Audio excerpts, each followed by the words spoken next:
Hello friends, last class में हम लोगों ने क्वेश्चन नंबर 7 और 8 को देख लिए थे क्लास 10th एनसीईआरटी मैथ। आज हम लोग एक्सरसाइज 8.1 के क्वेश्चन नंबर 9 को देखेंगे। तो चलिए वीडियो को स्टार्ट करते हैं हम बिना किसी देरी के।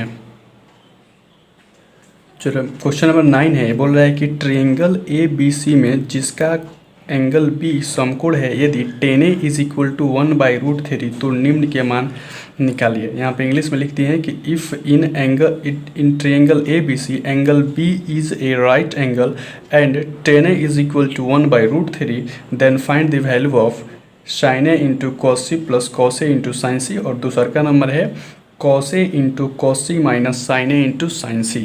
यानी कि कह रहा है कि एक ट्रायंगल ए बी सी है जिसमें कि एंगल बी जो राइट एंगल ट्रायंगल है और tan A is equal to 1/√3 दिया है। तो इसके सहायता से हमको sin A into cos C plus cos A into sin C और cos A into cos C minus sin A into sin C का वैल्यू ज्ञात करना है।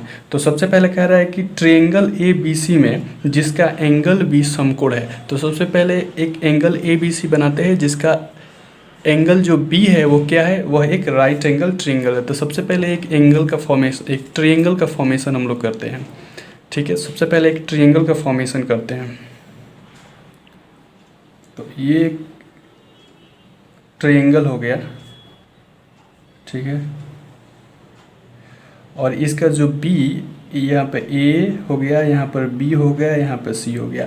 और क्वेश्चन कह रहा है क्या कि इसका जो बी एंगल है वो क्या है, वो एक समकोण है। तो ये एक राइट एंगल ट्रायंगल क्या है, ये एक राइट एंगल ट्रायंगल है। अब कह रहा है क्या कि tan A is equal to 1/√3 दिया है क्वेश्चन में। tan A is equal to कितना दिया है, तो tan A is equal to दिया है मेरा 1/√3। 1/√3 tan A is equal to कितना दिया है, 1/√3। और tan थीटा का फॉर्मूला होता है P/B। ठीक है, तो देख रहे हैं यहाँ से कि P है, B है, लेकिन H नहीं है। तो H का वैल्यू यहाँ से निकाल लेंगे। H इज इक्वल टू क्या फॉर्मूला होता है, √P² प्लस में B²।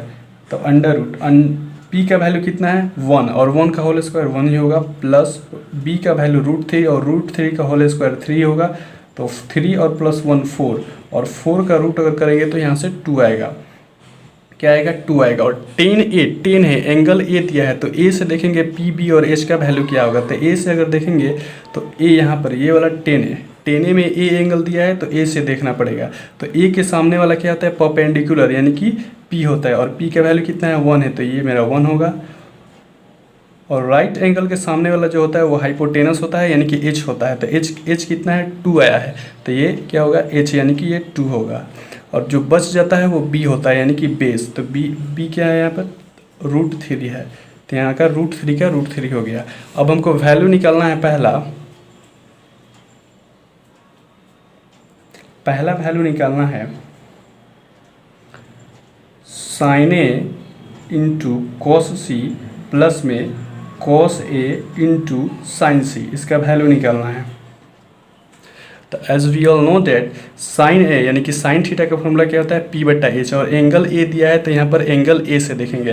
तो एंगल A यहाँ पर है, और sin थीटा का फॉर्मूला क्या होता है, P/H। तो P/H, तो यहाँ एंगल A के लिए इसके सामने वाला P 1 हो जाएगा और H कौन हो जाएगा, 2 हो जाएगा, यानी कि 1/2। उसी तरह cos C, तो cos से यहाँ से देखेंगे, इसका क्या होता है, इसका होता है B/H। कितना होता है, B/H, तो इसके लिए B 1 है और H क्या है, 2 है, यानी कि 1/2 है। फिर प्लस है तो प्लस, फिर cos A एंगल से देखेंगे, A एंगल से, और क्या है, cos है, यानी कि cos थीटा का देखेंगे। तो cos थीटा का फॉर्मूला क्या होता है, B/H, यानी कि √3/2। फिर sin C है, sin C का फॉर्मूला देखना है, वो भी एंगल यहाँ पर C है, तो यहाँ पर भी एंगल को C ही देखना है। तो sin theta is equal to क्या फॉर्मूला होता है, P/H, तो इसके सामने वाला कितना है, P होता है, यानी कि √3, और H 2 है, यानी कि √3/2। और इसको अगर मल्टीप्लाई करते हैं तो ये 1/4 होगा, प्लस इसको मल्टीप्लाई करते हैं तो ये 3/2 होगा, 3/4 होगा। फिर इसका एलसीएम लेते हैं तो 4 का एलसीएम 4 होगा, फिर 1 + 3 इज इक्वल टू 4/4 हो जाएगा, और ये कट जाएगा तो इसका आंसर आ जाएगा 1। तो पहला का आंसर निकल गया, इसका वैल्यू निकल गया sin A into cos C plus cos A into sin C का वैल्यू कितना आ गया, 1। तो पहला का आंसर हमारा आ गया 1। ठीक है, अब दूसरा का देखना है। तो दूसरा का वैल्यू हमको निकालना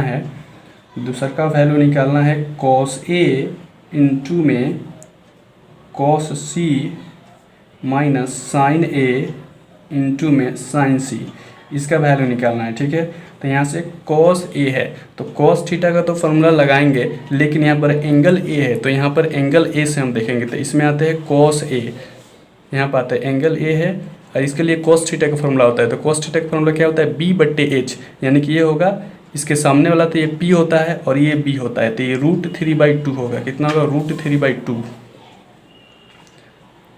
√3/2। उसी तरह कॉस सी का अगर फॉर्मूला देखेंगे तो कॉस सी का फॉर्मूला यहाँ से क्या होगा, कॉस सी यहाँ पर है और कॉस थीटा का फॉर्मूला क्या होता है, बी बटे एच, तो इसके सामने वाला तो ये पी होगा तो इसका होगा 1/2। ठीक है, क्या होगा इसका 1/2, फिर माइनस है तो माइनस। उसी तरह साइन सी का अगर फॉर्मूला देखेंगे तो साइन ए, तो वहाँ का साइन ए का फॉर्मूला क्या होता है, पी बटे एच, यानी कि 1/2 होगा वहाँ से अगर निकालेंगे तो। फिर साइन सी का देखना है तो साइन सी का क्या होता है, साइन थीटा का तो फॉर्मूला लगाना है लेकिन एंगल सी है, तो अब एंगल सी से देखेंगे तो साइन सी से अगर देखेंगे सी एंगल से तो वहाँ पर हो जाएगा √3/2। अब देख रहे हैं कि ये सेम है और ये सेम है, एक माइनस में एक प्लस में, तो एक कट जाएगा, कट के कितना आ जाएगा 0। तो पहला का आंसर हो गया कितना, पहला का आंसर आया 1 और दूसरा का आंसर कितना हो गया, दूसरा का आंसर हो गया 0। आज के लिए इतना ही, मिलते हैं अगले वीडियो में, तब तक के लिए बहुत बहुत धन्यवाद।